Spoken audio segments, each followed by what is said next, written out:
Okay.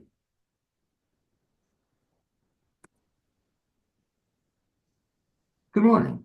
You're listening to the Blaine's World Show, heard each week on Facebook, YouTube, and LinkedIn. You can also listen in on Spotify or Apple Podcasts. You get more information about previous shows and our present show on our website, which you can find me, blainesworld.net.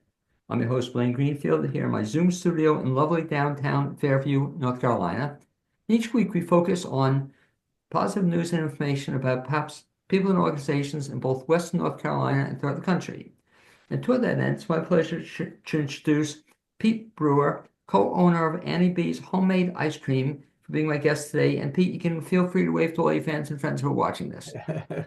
Okay, Hey, and as you everybody. see, Pete's this amazing guy who is co-owner, along with his wife Betsy, of Annie B's Homemade Ice Cream. At the shop, he's responsible for developing all the homemade recipes, working the front and back of the house, and overseeing the catering and wholesale businesses. He holds a bachelor's degree in accounting from Penn State University, a master's degree from the University of Virginia, and a PhD in accounting from the University of Tennessee. However, his proudest academic achievement, I love this, Pete, was earning an ice cream making diploma from the Mystic Ice Cream Boot Camp. Very cool. Where was that? That was in Florida. The company that manufactures our commercial ice cream machine. Yeah. And the technical name for an ice cream machine in the commercial world is a batch freezer.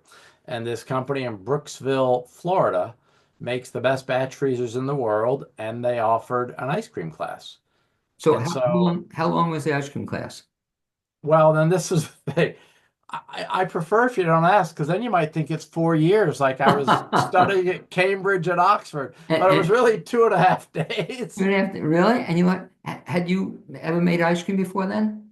No, that's what's so funny that when we decided, and by we, I mean Betsy and I, we contemplated what sort of business do we want to open to provide a future for our daughter Annie, who has autism.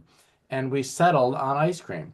And it was the Christmas of 2019, Betsy got me a book on making ice cream. And I remember opening it up on Christmas morning, kind of thumbing through it and saying to myself, how on earth are we going to do this? I have no idea how to make ice cream. But then 2 months later, I found this ice cream school and attended and learned a lot. Came home and promptly bought my own commercial batch freezer, a smaller one. It's smaller than what we use in our shop now, but set it up in my garage and started making ice cream nonstop and sharing it with all the neighbors. I became very popular with my neighbors, all sorts of free tastings. And we began to realize after a few months, I'm getting the hang of this. Our ice cream is pretty good. And so I've really honed my skills in the years since. And we hope that we're putting out some of the best ice cream in the Carolinas. But yeah, in 2019 is where it started, and I knew nothing about ice cream. And one of the great things I would imagine making ice cream, and you're saying with your neighbors as well, is it's a cool product and that puts a smile on people's face. Um, like I wonder, like when people come into your shop, does anybody ever come in with a frown or leave with a frown? Do you ever see it? I think it's extremely rare.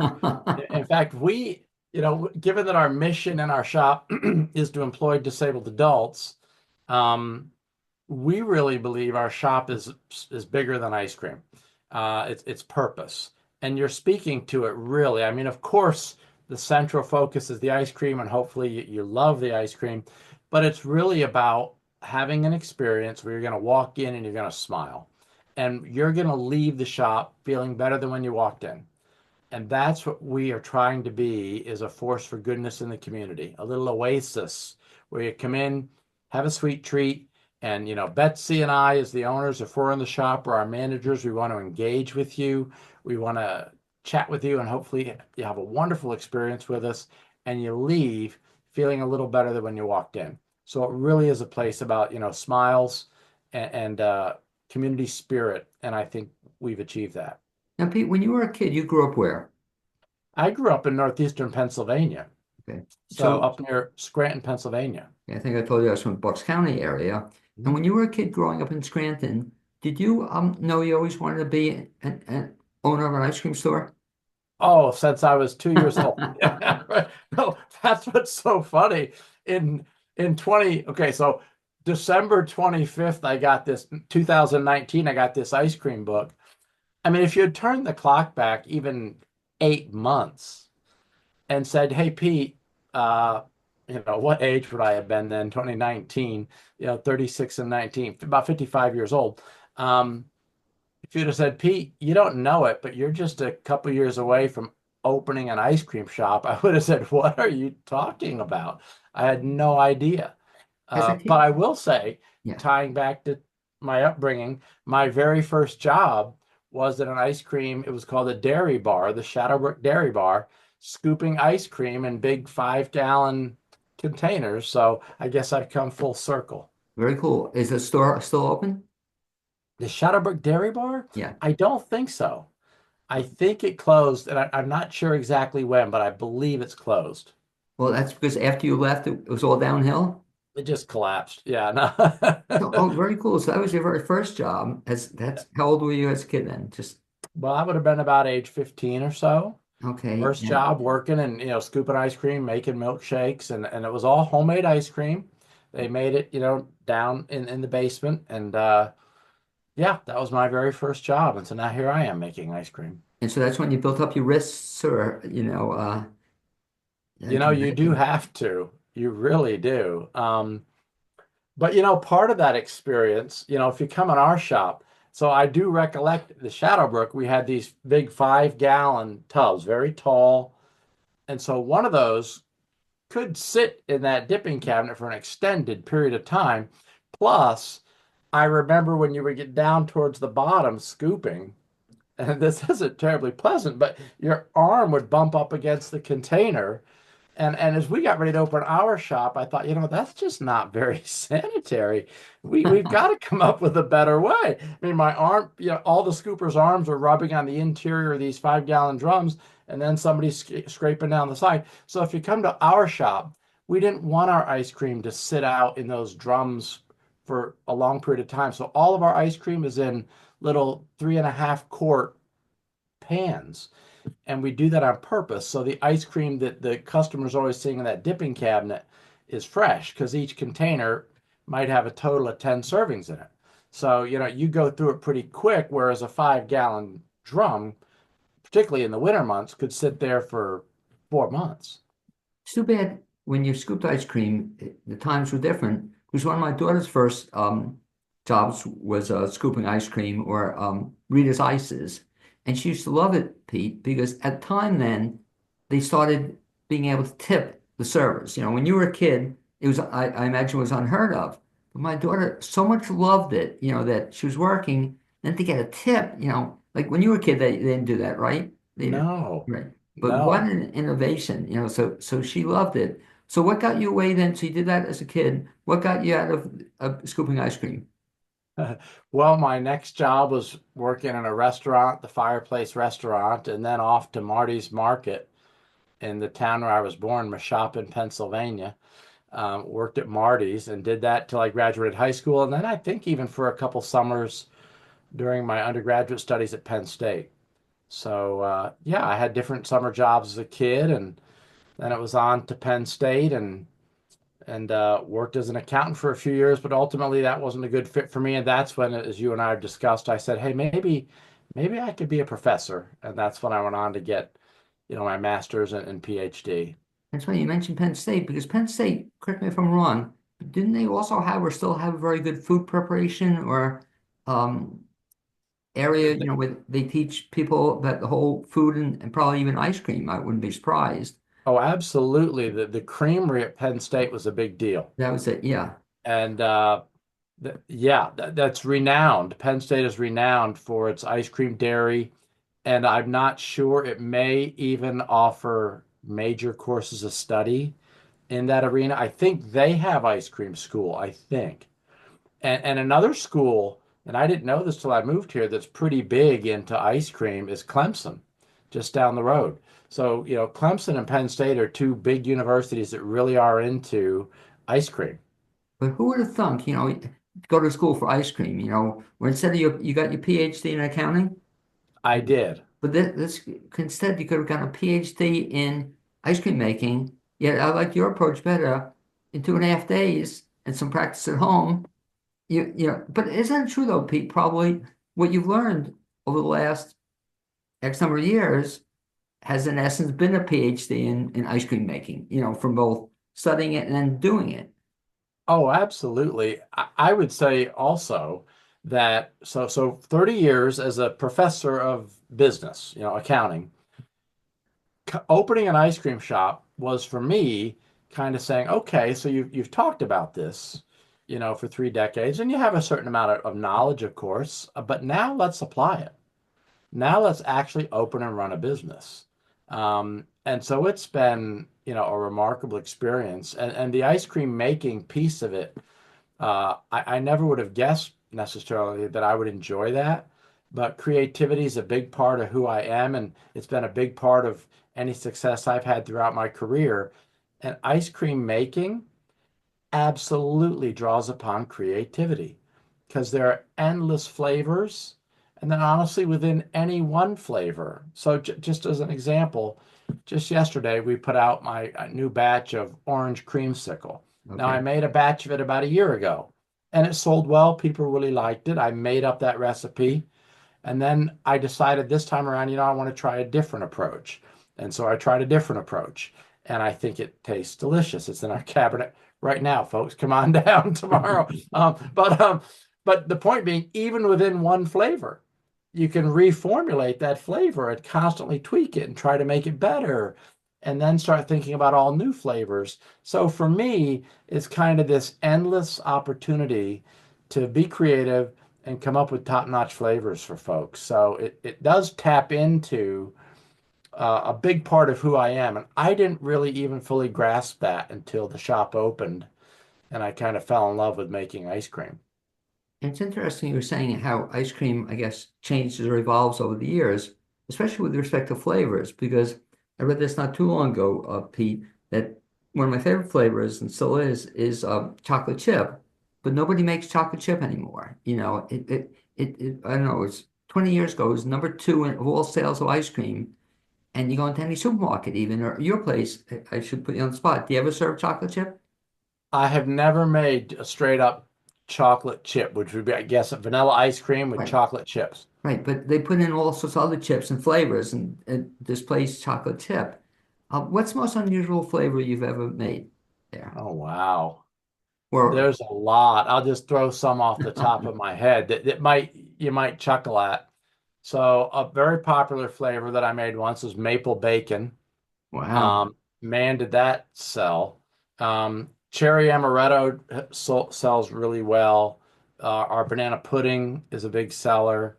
We just started in our shop. We now have a custom menu where it's a total of 10 dairy flavors and 5 non-dairy flavors that are typically not in our dipping cabinet, right, but they're popular flavors and customers can order them and say, if you could come in, Blaine, and say, maybe it's cherry amaretto, let's say, and you could say, Pete, I want you to make me 3 pints of cherry amaretto, and we'll do it for you. So very we cool. we now have this 3 pint menu, and we got cherry amaretto on there as a huge seller. Eventually, I'm sure we'll add the banana pudding was a big seller. Golly, the maple bacon was huge. Our peanut butter pizzazz is a big seller. Frozen mudslide. Wait, tell me a Uh, peanut butter pizzazz. What's in that? Well, if you like peanut I butter, do. yeah. So the ice cream Right. is a nice, rich peanut butter flavor, and then added in are Reese's peanut butter cups and my own homemade edible peanut butter cookie dough. Oh, I'm there. Wow. So it's, when we make that one, that sells like crazy. But I was going to say, I know where I was going with the 3 pint menu because we just introduced that. And so someone came in just a few days ago and ordered 3 pints of our matcha latte. So there's a flavor. You might think, really, matcha? But we've done matcha latte and we have folks that love it. Or we did what was it? Honey lavender. You'd think, really, lavender and honey. Absolutely. I mean, it sold very well. So Typically, there's yeah. On any given day, how many flavors are there? 17 17. Okay. typically, yep. And And we you're have so many that people like that led to this idea of the custom pint menu. okay, well, that's quite quite some service you're offering people. And Pete, in terms of where the shop is located, where is it? We're in South Asheville. Technically, the address is Arden, but we're at 64 Long Shoals Road in Arden. And we are directly in front of T.C. Robertson High School on the same side of the street. So we're in a little strip building that has a Blue Cross Blue Shield office closest to the street, and we're at the opposite end. And so, Pete, you were talking before about some of the things that make your place kind of unusual, and it certainly is. So again, come to the place, there are all these 17 different flavors, more all the time. That's cool. But what makes your place so unusual, if you would? I think it's our mission. We want people to come for the ice cream. We're trying to put out the best ice cream we can in the Carolinas. But we started the shop for the mission, which is to employ disabled adults. Excuse me. The shop's named after my daughter, Annie, who has autism. And we just think it's a really remarkable place because Betsy and I have learned so much since we've opened about if you can bring in folks with disabilities and really train them and you have a lot of compassion and good quality training, they're just chock full of potential and they're just so capable. And one story I like to tell was probably within the first 18 months of our shop opening. So when we first opened, we were all trying to find our way, all employees, owners included. Let's try to figure this out. And our folks with disabilities, we had been open maybe about a year. And I was in the shop in the back room making some ice cream. And I had two employees out front, both with intellectual and developmental disabilities, Anna and Joey. And I kept peeking out the window of the door from the back of house to the front house saying, I really better keep an eye on things. I know I got two folks here that are wonderful, but the question is, if it gets busy, well, I probably will need to step in and give them a hand. And I just kept peeking out the window and they were fairly busy. And I just marveled. I said, they don't need me. Anna and Joey have got this. And what they needed was a business that said, we see the potential in you, and we're going to build that potential. We're going to foster it, and we're going to let you blossom in a challenging, multitasking work environment, and you will rise to the occasion. And I just looked out that back window and said, they've got this. And that's what's really I think the most satisfying thing. We want people to come for the ice cream, but what warms your heart above all else is the mission. And talk about the fact that with Mission, with the current store, you hire how many folks who have autism? I would say with folks with disabilities, we're probably around 9 or 10 right now, including some folks that help out with catering because we do a lot of catering. Um, so our staff, we're down a little bit, but we're headed into ice cream season. So we'll be looking possibly to bring on 1 or 2 interns in the coming months. And if those internships work out, we would, love to add 1 or 2 more folks to our staff. But what we do have is a lean staff right now, but everybody, Vidal and Joey and Michael and Hannah and Tyler, and then Anna comes back in the summer. They're just all phenomenal. So we know everybody we have, they can just get the job done. And so we got a lean, terrific staff right now, but we will be looking to expand a little bit here in the next few months, hopefully. And what's also very impressive about your operation, it's also now become a true family business. And I want to talk a little bit about that because when I first met you, you started it for the one child, but now you have your daughter involved in this as well? Your other daughter? Correct. We have 2 children, and as the name of the business implies, Annie B's Homemade Ice Cream. It's named after our youngest daughter, Annie, who does have autism. Our oldest daughter, Maddie, is a graduate of Wofford College. And when we started this business, we could not foresee the fact that now she's back, having graduated from Wofford, she's back living in Asheville and working full time for us in the shop. So yesterday, in fact, I believe it was yesterday, um, the afternoon shift, Sunday 2 to 5, my wife Betsy was scheduled with my daughter Maddie and my other daughter Annie. Because when Annie works, we always try to have someone that can kind of shadow her one on one. And so then I said, these are the special, I mean, I love all our employees. Don't get me wrong. I love them all. But these are the special moments where I go, my goodness, I've got my wife and two daughters in the shop. I said, I'm going in too. And I went in and made that matcha latte ice cream that had been ordered for 3 pints because I just wanted to hang around. I just wanted to be there and kind of drink it in, so to speak, and say, this is pretty remarkable. Here I am in this ice cream shop I couldn't have envisioned 6 years ago with my wife and two kids. And kind of it's in a sense any parent's dream to have your two adult children working in a business that you and your wife founded. And one of the things I'd like to also thank you for is the fact that you also support an organization that's dear to me. It's also my wife is very active in it. It's right around the corner, not too far from you, Arms Around ASD, and that's a marvelous support organization for folks and supporters of folks with autism. But we want to talk about what you do there, and then you also do that elsewhere as well. Is that correct? We Provide ice do cream. we do have some other wholesale clients, a couple other ones, but Arms Around ASD has been possibly our longest wholesale client. I mean, to me, when you look at what Michelle Luzon has done with that organization, it's nothing short of remarkable. And the other folks, Jen Herzog comes to mind, just top-notch people. And I forget if we came to them or they came to us, it doesn't matter, but we got this idea we should come together and have our ice cream for sale in your shop in the Asheville Mall. And that's what we do. So Betsy and I, whenever they need replenishment, we always load up and go take them ice cream and then go grab a bite to eat on that side of town and make it an outing and come home. But they're just a fantastic organization. We've been working with them, boy, probably since the shop opened. Well, And that's why I was so they do a excited because that's how it reminded me to reconnect with you. Because I said, "What's that doing there?" And then they told me. I said, "Wow, it's a very nice display." And they put it out in front of the store in the store itself. But that's pretty cool. Pete, let's also talk about what happened fairly recently, last 6 months. That I guess you were impacted. Everybody else was impacted by the hurricane. Talk a little bit about what happened during the hurricane. Yeah, the hurricane, of course, was an unbelievable situation for Western North Carolina. And Betsy and I moved here in 2008, and we love it in Asheville. Asheville's our home, and we just thought, what can we do to help out in our small way?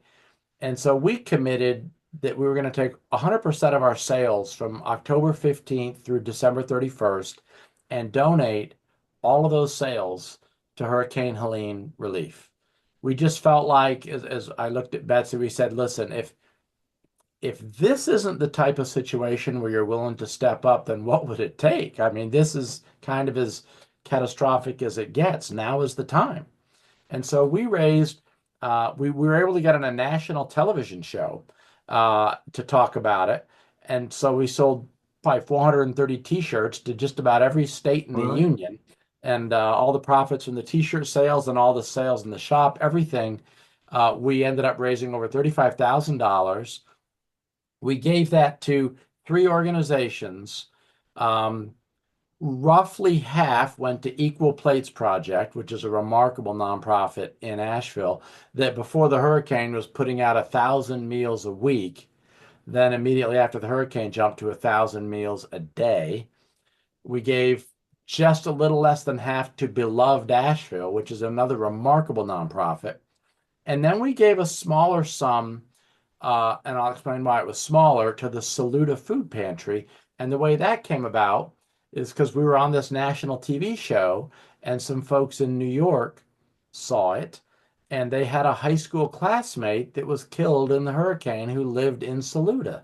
So they all donated a grand total of $1,100 in her memory, and I believe her name was Trish Crane Carey, and in her memory, I'm glad I could think of that and mention her name. So we donated $1,100 to the Saluda Food Pantry in memory of Trish, and I believe her husband was a retired brigadier general, I believe, in the U.S. military, but she lost her life in the hurricane.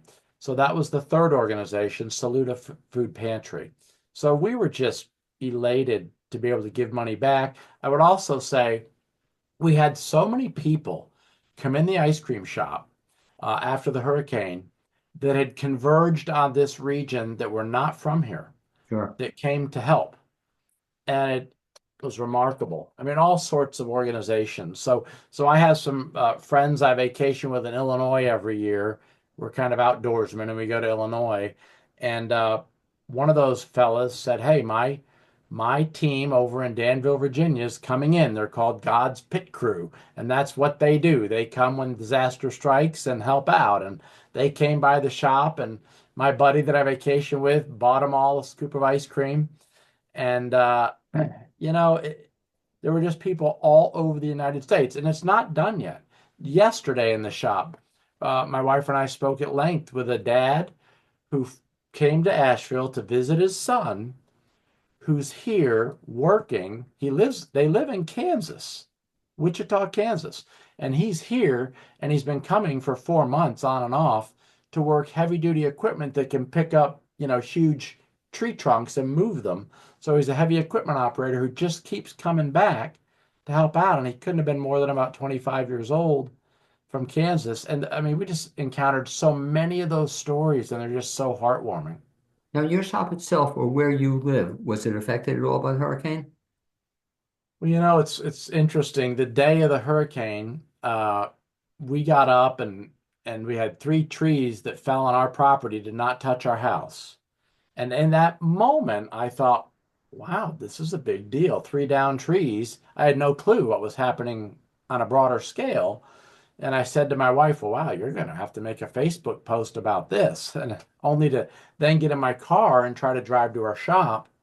And I thought, no, she does not need to make a Facebook post. There are trees down everywhere and electrical lines everywhere.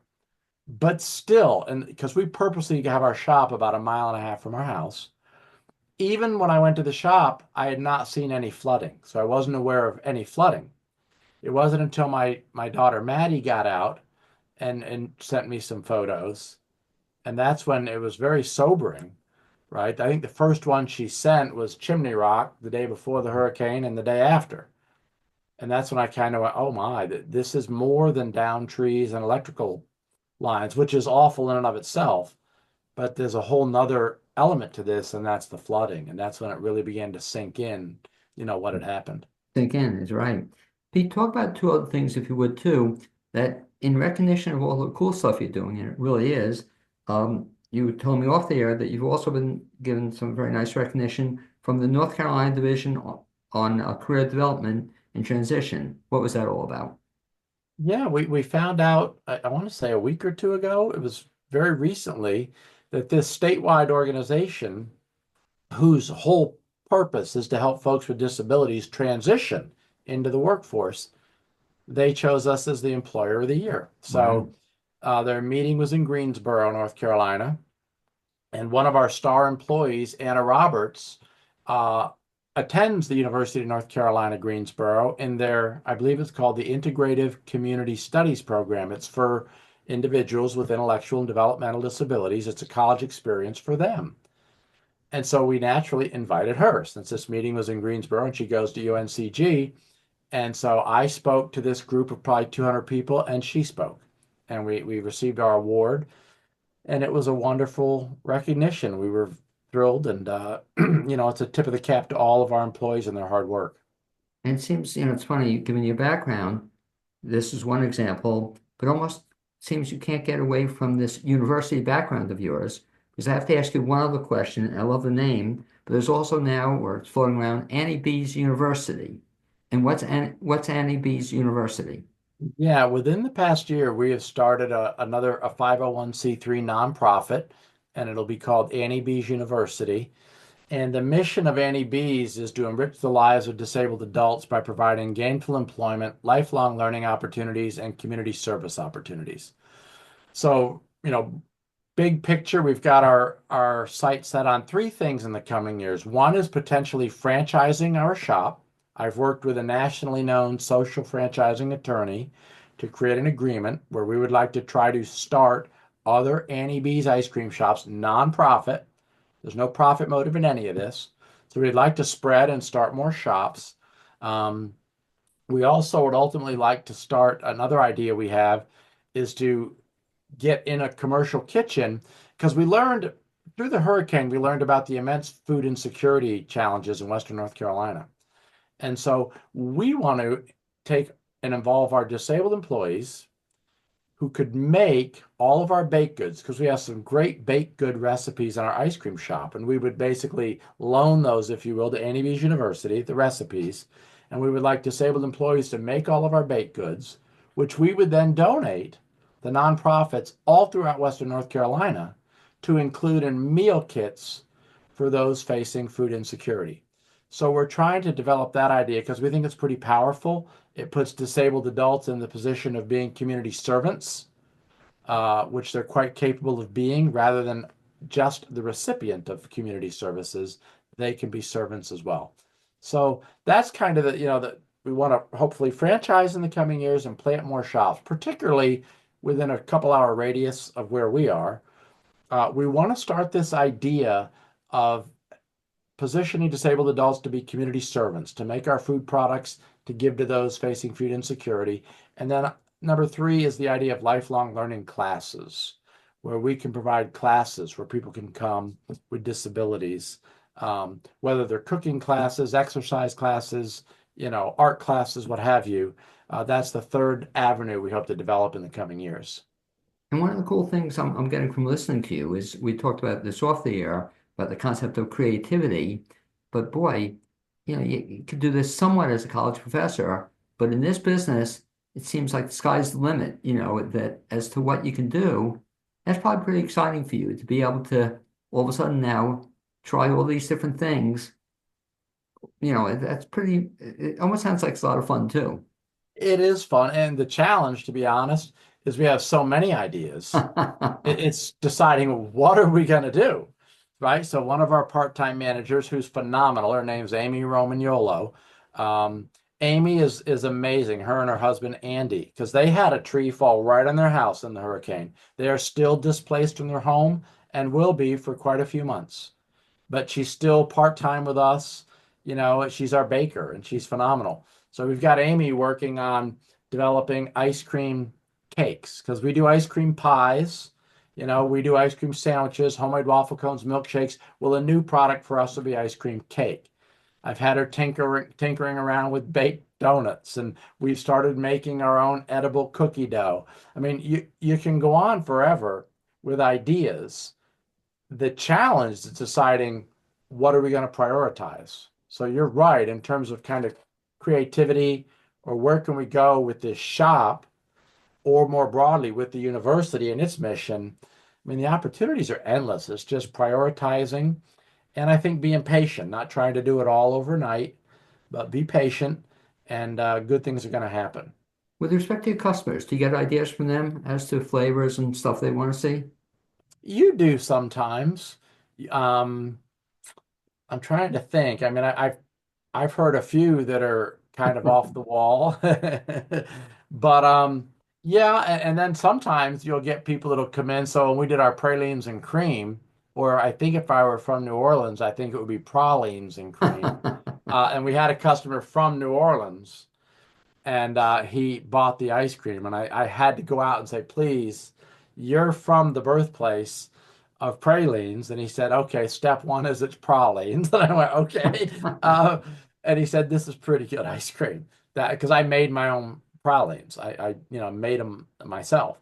But And so, but no, we've gotten suggestions for a lot of things. I don't know that I'm trying to think if I've ever point blank taken a suggestion and did it. I think I've got one coming within the next few months from one of our dearest friends. Her name is Jenny Osgard, and she used to work for our shop. She now works at Christmount and Camp Lakey Gap out in Black Mountain, a phenomenal organization where my daughter goes to summer camp every year. And Jenny, if she watches this, was asking for years for me to make raspberry with a chocolate ribbon in it. And I've never done it, but I think it's around the corner. I think it's coming within the next month or two. And so I'll have to ping her with a text to say, Jenny, finally, raspberry with a chocolate ribbon is coming. have you done peanut butter and jelly? I've not done peanut butter and jelly. Well, I did peanut butter and jelly before the shop opened. Remember how I Yeah. talked about making all sorts of ice cream at home and learning in my garage is how I kind of started with this. And I did do a PB&J back when I was just making it and giving it to neighbors, and it was good. But I have not sold a PB&J yet. And Pete, to recap, just a couple of things. One, again, your location, if you would, please. Sure, 64 Long Shoals Road in Arden. And the easy way to hone in on where we're at is we're right in front of TC Robertson High School. Okay. And typically the hours are when? We close Mondays, but every other day we're open. And so Tuesday, Wednesday, Thursday, and Sunday, 2 to 8. Friday, Saturday, 2 to 9. Okay. And lastly, you were mentioning social media. If folks want to keep track of you, what's the best way to find out more? Yeah, we're on Facebook and Instagram, Annie B's Ice Cream. And that also, we're very proud of our website. We revamped that in the past year. It'll be, of course, www.annieb's Ice Cream. One string of characters, no apostrophe in the Annie B's. But it's annieb'sicecream.com. We got some great video content in there where you can learn a lot more about our business. And anybody wants to email me, my email is Pete, Pete at annieb'sicecream.com. And perhaps most significantly, you're now on the Blaine's World webcast for a second time. So put that on the website as well, if you would. Blaine, we think the world of you and just thanks a million for having us back again. Well, my pleasure, Pete, and keep up all the great work you do. Thank you very much. Thank you to Betsy and your two daughters. And lastly, to my producer, Cappy Tassetti, and hopefully we'll bump into each other in person again sometime soon. Thanks, man. This was great. Okay, thank you.